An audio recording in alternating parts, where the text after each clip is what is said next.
This episode is brought to you by Marvel Studios Echo. All episodes streaming January 9th, only on Hulu and Disney+. Rated TV MALV. Viewer discretion advised. Maya Lopez has betrayed her mentor, the notorious Kingpin. Now on the run, she returns to her hometown to prepare for the biggest fight of her life. Don't miss Marvel Studios' hardest-hitting series yet. An epic 5-episode event. Marvel Studios Echo. All episodes streaming January 9th, only on Hulu and Disney+.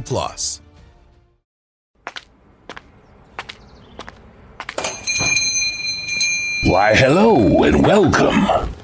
We do love visitors here at the Antiquarium. If I may be so bold to ask, what brings you into our cozy establishment this fine evening?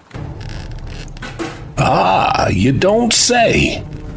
I think I've got just the thing. There you go. A genuine leather wallet. Well worn with a stunning patina. But it also carries with it a dark secret that you are not gonna believe. We got this in from the owner of a former historic hostel. Oh, I see. You are a curious one, aren't you? Well then, sit back and make yourself at home. I call this one, I Was the Hitchhiker. Welcome to the Antiquarium of sinister happenings and odd goings-on.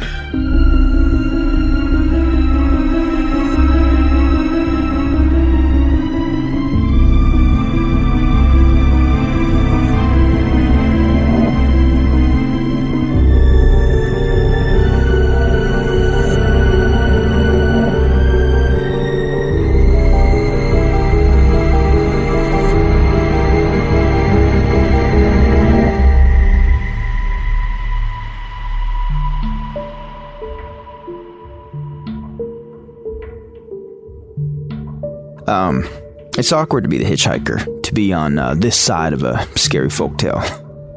Let's not talk about how I got here. That's not really important. What matters is, I've never looked more disheveled. I've never felt more awkward, just a weird-looking dork sticking my thumb out on an empty road sandwiched between two forests.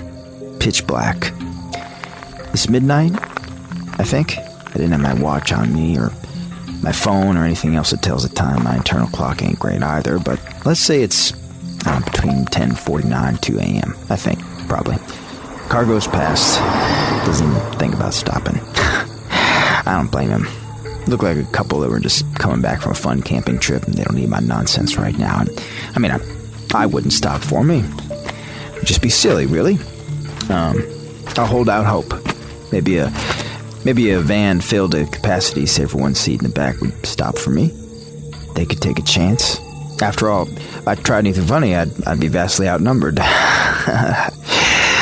Anyway, about 20 minutes pass. No van. Actually, no cars at all. I guess people don't really use this road, or it's late. And hitchhiking on Wednesday night, or Thursday morning, isn't really a wise move. Oh, look, a car. They're slowing to stop. Oh, not. It doesn't look like they can take me, but they look apologetic. That's sweet. They're just sort of mumbling, sorry, and shrugging. Nah, that's fine. I'm just glad you looked at me, really. I'm pacing now, and I wish I had my cigarettes. I hate being in one place for too long. I hate being alone with my brain. I ruminate. I hear sounds coming from the forest, and they creep me out. I think about worst case scenarios all the time. You know how your brain can drum up something much scarier than anything real life can throw at you. Yeah, I just need to try to be present. Second thought, maybe I should just stay in my head. It's safer up here. The more mindful I get right now, the more it's clear I'm in the middle of the fucking road with no hope of getting home. There's a feeling of tension in my chest. It's tight. It aches. I breathe into it. It'll dissipate. I've lived with anxiety long enough. I have my tools. Yes.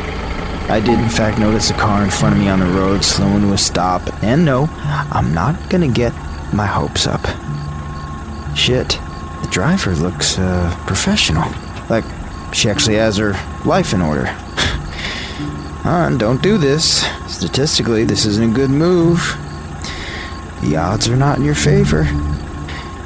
She looks like she just straightened her hair, like she's come from some sort of tech conference, business, casual, like you could put her in a brochure. Fucking hell, she looks my age. Don't do this. I could be a maniac. I can wait for the van. You look like you've had a rough night. Hey, look, thank you for the kind gesture, but I'm actually kind of waiting for a car with more people in it so that it's, well, you know, less weird for everyone. Get in. I'll be okay. Okay. If I'm being honest, I'm praying for another car to come by, and, well, nope, it doesn't. So, I get in. Lady, I'm gonna give you a lecture about safety once you drop me off. It's not wise to pick up a scruffy hitchhiker like me in the middle of the night. But first, I'll just ride. Whereabouts you heading? Honestly, 2 hours in the direction you're already driving. I'm in Morgantown. Anywhere in the city is fine. Cool. I can take you a good chunk of the way there, I think. Depends on how much I like ya.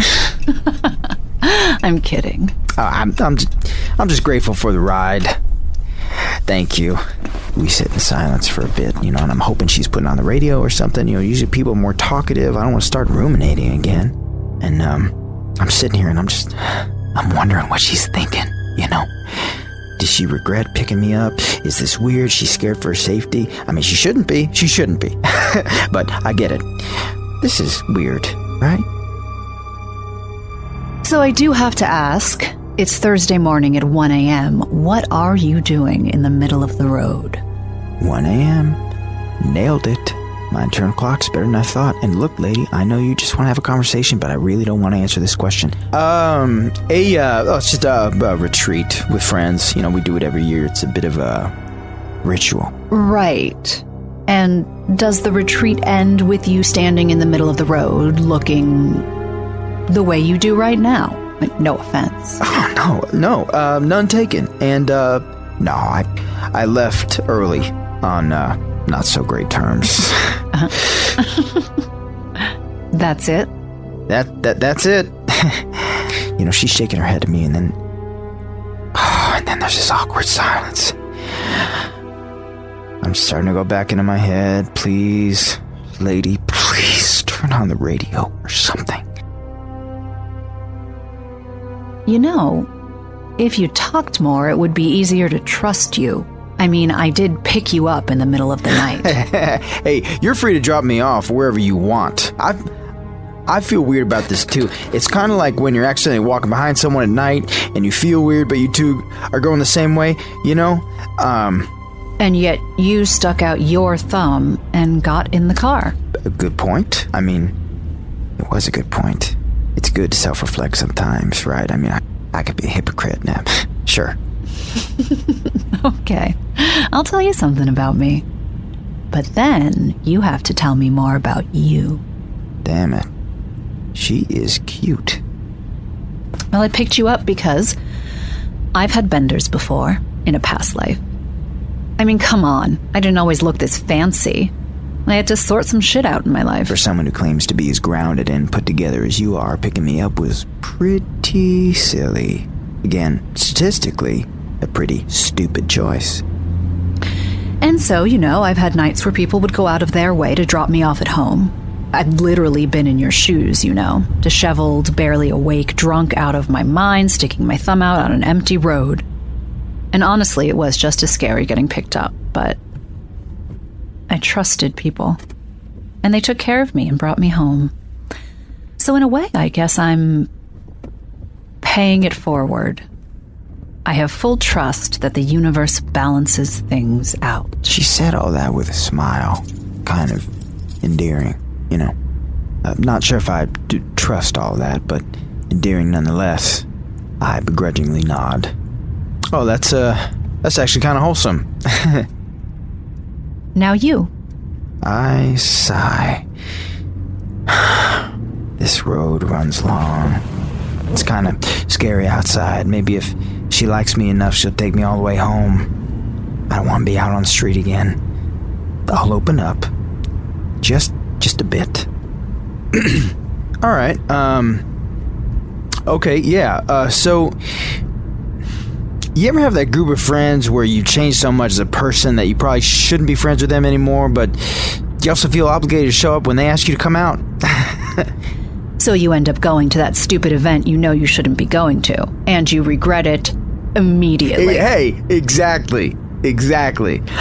So I go because we're all buddies, right? And we go way back, exactly. Except I don't like the idea of getting trashed at a hostel and having to give the group my phone, my keys, my wallet, everything. Play that stupid game we all play.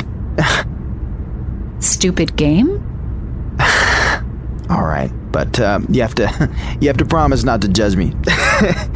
The game is so basically what it is that so each of us has to hit the town and find a girl to bring back to our room, and anyone who doesn't succeed has to sleep outside without any of their belongings.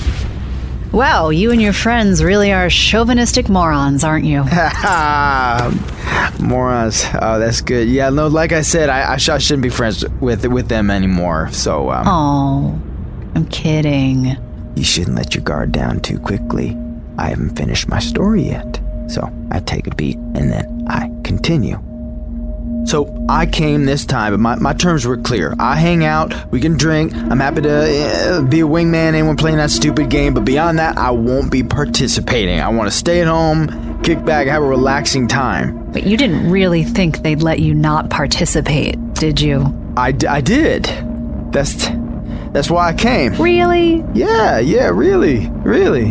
Moron. Wow, okay, you're almost getting too comfortable with me now. Great diversion. But you didn't tell me the whole story, did you? You know, if I had cigarettes and a light, I'd be happy to go back onto the street. But I don't. All right, you win, lady. Okay, well, they pulled their bullshit on me, okay? I had a couple of drinks in me, and slowly those assholes, they grabbed my keys, my wallet, my phone, my fucking smokes. Little by little. Pricks. Uh-oh. I'm getting heated. I'm scaring her, aren't I? By the time I knew the jig was up, they all got together to try to pick me up and throw me outside. You know, force me to play that dumb game with them. Force me to bring a girl back to our room. Okay, I'm rambling. Let's try to cool it. You lost your shit, didn't you? I lost my shit. I freaked out. I'm not usually an angry drunk, but some of me snapped this time. You know, Mark, he grabbed me by the legs, and Francesco had my arms, and they were trying to drag me outside, and they were laughing.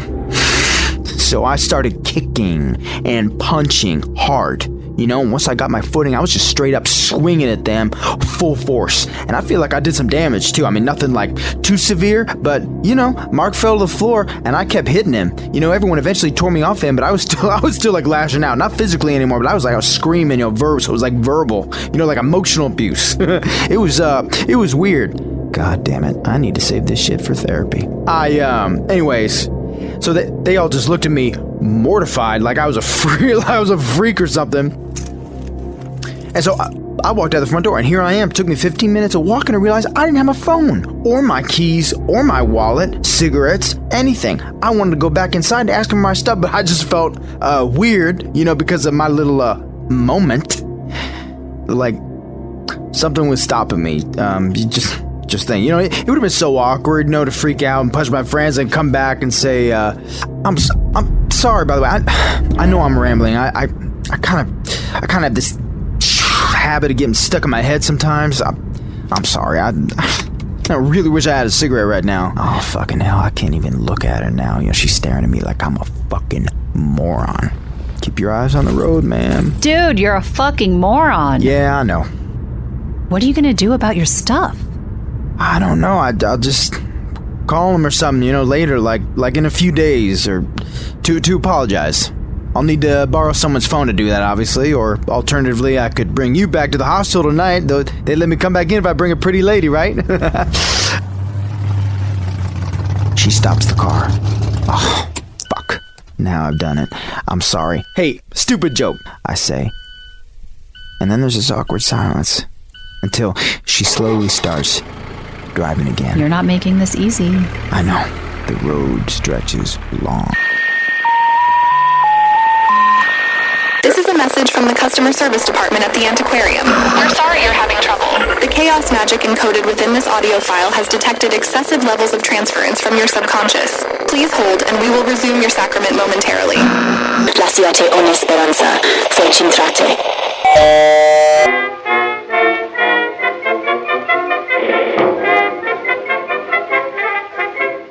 Hey there, it's the new year. You've got mood boards and resolutions, and work is back in full swing, and you don't need any extra stress in your life. And Factor's ready-to-eat meal delivery takes the stress out of meal planning and sets you up for success in the new year. Skip the grocery stores, prep work, and cooking fatigue. Instead, get chef-crafted, dietitian-approved meals delivered right to your door, with over 35 meals to choose from per week, including options like keto, calorie smart, vegan plus veggie, and more. Plus over 55 weekly add-ons. You'll have a ton of nutritious and flavorful options to kickstart your resolutions. Forget frantic lunch preps and rush dinners. Factor's 2-minute meals are your secret weapon in the new year. Fuel up fast with restaurant-quality meals, all delivered right to your door. Factor now offers loads of snack options like breakfast, smoothies, juices, snacks, and more to keep me going no matter what's on the schedule. Skip the overpriced takeout trap. Factor is cheaper and way more delicious than takeout. Get chef-crafted, restaurant-quality meals delivered right to your door. They are ready to heat and eat in just 2 minutes, which means more time for you. Need a special occasion meal? Gourmet Plus is the perfect solution if you're looking for fast, upscale options done easily. When things get hectic, Factor is flexible. Change up your order every week with plans from 4 to 18 meals per week. Or pause or reschedule your deliveries anytime. Stress less over meal times in the new year. Factor's no prep, no mess meals free up time otherwise spent on shopping, cooking, and cleanup. No more wasting time in the kitchen. Not only does Factor offer fast, simple solutions when I'm too busy to cook, they also help me stay on top of my goals. With offerings like Protein Plus and Keto, I can stay on track. This is definitely going to come in handy for my New Year's goals. Factor has everything I need for a week of flavorful, nutritious eats. In addition to ready-to-eat meals, they have cold-pressed juices, smoothies, energy bites, extra protein, veggie sides, and more to keep me energized during frantic times. Head to factormeals.com/scareyoutosleep50 and use code ScareYouToSleep50 to get 50% off. That's code ScareYouToSleep50 at factormeals.com. As many Scary to Sleep fans know, I've been going through a lot of changes in my life. And one thing I've been doing is getting my finances much more organized, and that includes paring down some of the subscriptions I pay for. It feels like everything is a subscription these days, be it for the gym or streaming services or music, the list goes on, and something that has helped me tremendously is Rocket Money. They not only helped me cancel subscriptions that were a pain to try to do myself.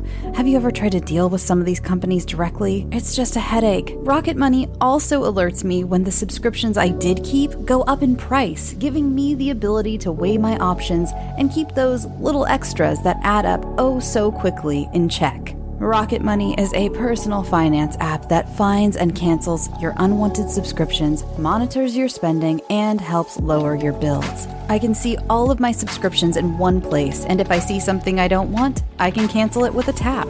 I never have to get on the phone with customer service. Rocket Money has over 5 million users and has helped save its members an average of $720 a year with over 500 million in canceled subscriptions. Stop wasting money on things you don't use. Cancel your unwanted subscriptions by going to rocketmoney.com/scareyoutosleep. That's rocketmoney.com/scareyoutosleep. rocketmoney.com/scareyoutosleep. On behalf of everyone here at the Antiquarium, thanks for holding. We return to the sacred rite already in progress. Should you become uncomfortable at any point during your experience, please reach out to an associate or press stop on your device immediately. Thank you. Are your friends smokers, too? No, just me. You sure about that? Why would they lift your cigarettes if they don't smoke? Just to be dicks, I guess. You know, they're just like that. Fuck. This road is long. I guess I really never paid attention to roads before. Huh. That's kind of weird. Why is there an eye on the glove compartment box? Why is it blinking? What is that? I ask, pointing. Just decoration. Well, you missed that when you got in? Fuck, I'm out of it. Silence. You think your friends will forgive you? I mean, who knows? We were already drifting apart anyway. Maybe it's for the best if they don't forgive me. Right. How does Riley feel about it? Huh? I talked about Riley? When did I mention him? Riley. Yeah. Yeah, I don't really know how he feels about it. Probably the same as the other guys. Hey, when did I talk about Riley? Silence. I never said his name before. Yeah, you did. You've been rambling for a while, repeating yourself over and over again, and then forgetting that you said anything. Fuck. What? I look in front of me. The road stretches long. I look back. This road stretches long. Oh, fuck. Fuck. How much did I drink? Am I fucked up? And seriously, why is there an eye on the glove compartment? And now you're spiraling. You're in your head, and it's going to be super quiet and awkward for a few minutes. Oh, shit. Keep it cool, dude. Clearly my hitchhiker etiquette needs some work. I'm being unseemly. I'm sorry, weird night. It's fine. Just take a chill pill, Michael. Breathe in. Relax. It's all good. I never said my name before. You are really forgetting stuff. No, I'm not actually, and I hate to use a very overused term, but it sort of feels like you're gaslighting me right now. Look, I'm not comfortable with you freaking out at me. Just look out your window, take a breath, and cool it. I'll get you home. Oh, fine. Fucking hell. I'm back in my head with my thoughts. Back to looking outside. This road stretches long. This road stretches real long. Am I losing it? Take a deep breath in. I'm okay. I'm okay. It's been quiet for a little bit. I think I can calm down. I think I can calm down. Yes, that fucking eye is still there. It's still looking at me, but... You know, I think Mark smoked your cigarettes after you left to calm down. Alright, she wants to break the tension by theorizing about my friends. Fuck it, I'm here for it. I think he smoked them indoors. A few of them. I think he tossed them, half-smoked and still lit, into a large potted plant, and I don't think he knew any better. I think they caught fire. Wait. The road isn't narrow anymore. Why does it feel like we're driving on a large, open field? What are you saying? I don't think your friends knew what to do. They were probably too fucked up. So the whole place was up in flames quickly. Really, really quickly. I think the fire got them. Fuck. Eyes on the road. Stop looking at me when you're driving. Hey. She's smiling at me. Right at me. Deranged. I look away. I look in front of me. We're in the cosmos. But it's not inspiring. It looks like hell.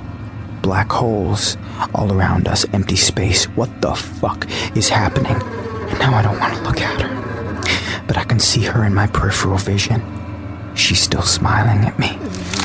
I look over just a little bit. Her smile and her teeth are extending beyond her face. Her face is extending beyond her face. Her whole being is taking up more space. She looks animated, unreal, pitch black.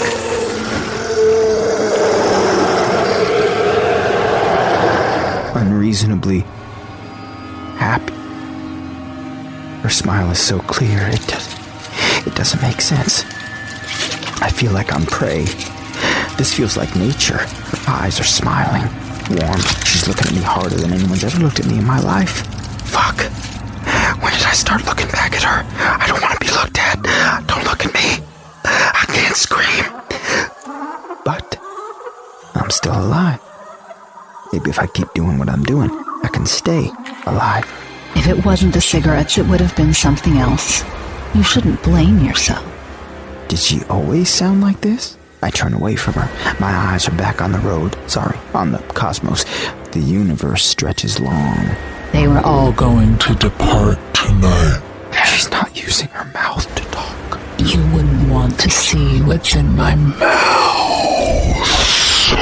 Don't think about this. Just look ahead. Eyes on the universe. Just don't move. Fuck. Wait. Is that my house? Is that my house? Why is my house in the middle of fucking cosmos? Why is it here? I want to go home. Home. Real home. I can feel your muscles twitching in your arms and legs. I can smell your intestines. I don't know what to do. I need to stop thinking. It'll pass. One way or another, this'll end. You never eat carrots. Lying is a casual sport for you. You're happier than you pretend to be. She's in front of me. She's splattered on the windshield. I can feel her face on the headrest against the back of my head. She's speaking into me. You're trying not to think. That is correct, ma'am. I hope this fucking car crashes. No, you don't. You're hoping it will all be okay. You're praying it will all be okay. Stop thinking. Zen. Quiet. Breathe in and breathe out. She's still looking at me. Breathe in and breathe out. She's stretching into the cosmos. She's everywhere. In and out. It's okay. That's how anxiety is. It'll get worse before it gets better. Breathe in and out. She's in front of my face. She's even closer when I close my eyes. In and out. In and out. Breathe.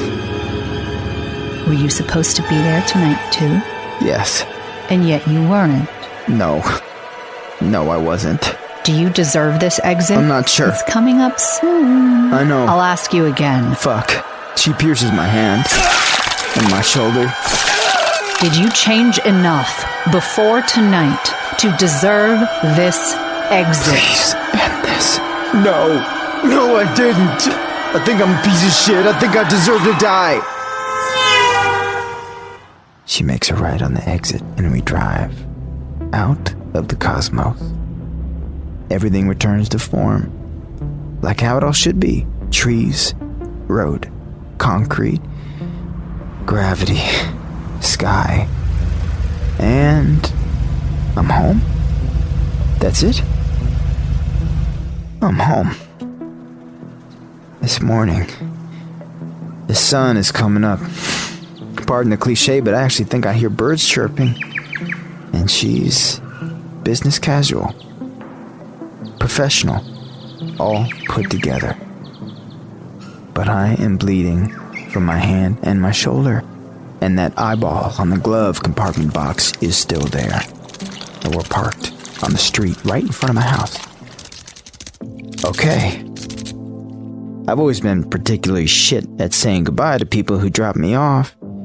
I open the car door, I trudge onto the sidewalk, I look back at her, I close the car door, and there is a slow trickle of blood onto the sidewalk. A little bit on her car. Sorry about that. I should go inside and get myself cleaned up. Oh, fuck. No keys. We're looking at each other. You said some really mean stuff about yourself back there. You shouldn't sell yourself short, you know? I believe her. I do a half wave, and before I can think to myself, please, God, just fucking drive off. Please. She starts driving off.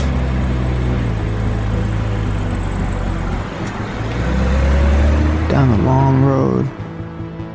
The road that stretches long and long and long and long. And she's in view still, and smaller and smaller. And then she's gone. It's kind of nice outside. I never realized how pretty this neighborhood is. Maybe I should stand here for a little while.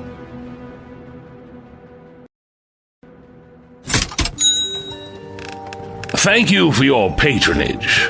Hope you enjoyed your new relic as much as I've enjoyed passing along its sordid history. It does come with our usual warning, however. Absolutely no refunds, no exchanges, and we won't be held liable for anything that may or may not occur while the object is in your possession. Oh, you think just because you're only listening to my voice that you have nothing to be concerned about? Let me assure you that your visit to the Antiquarium, whether in the flesh or in your mind's eye, is most certainly not in vain. You are, after all, the architect of this place. I must say you've done a hell of a job. Even the way you have given me a face and carved out the most minute details of my person in that cerebrum of yours is quite impressive indeed. Therefore, the items you procure within these walls, even on a metaphysical level, are very, very real, and are now and forever part of your subconscious. All part of our standard bill of sale, really. Till next time, we'll be waiting for you whenever you close your eyes, in the space between sleep and dream. During regular business hours, of course, or by appointment, only for you, our best customer. You have a good night now.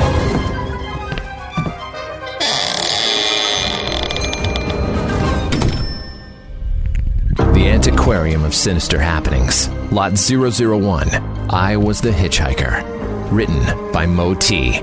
Featuring Josh Ruben as the Hitchhiker, Kate Siegel as the driver, Stephen Knowles as the antique dealer. Additional music by Kevin MacLeod, Brian Holtz, Dave Deville, and Tim Kulig. Engineering, production, and sound design by Trevor Shand. The Antiquarium of Sinister Happenings is created and curated by Trevor and Lauren Shand. Theme music by the Newton Brothers. Follow us on Instagram and Twitter at AntiquariumPod.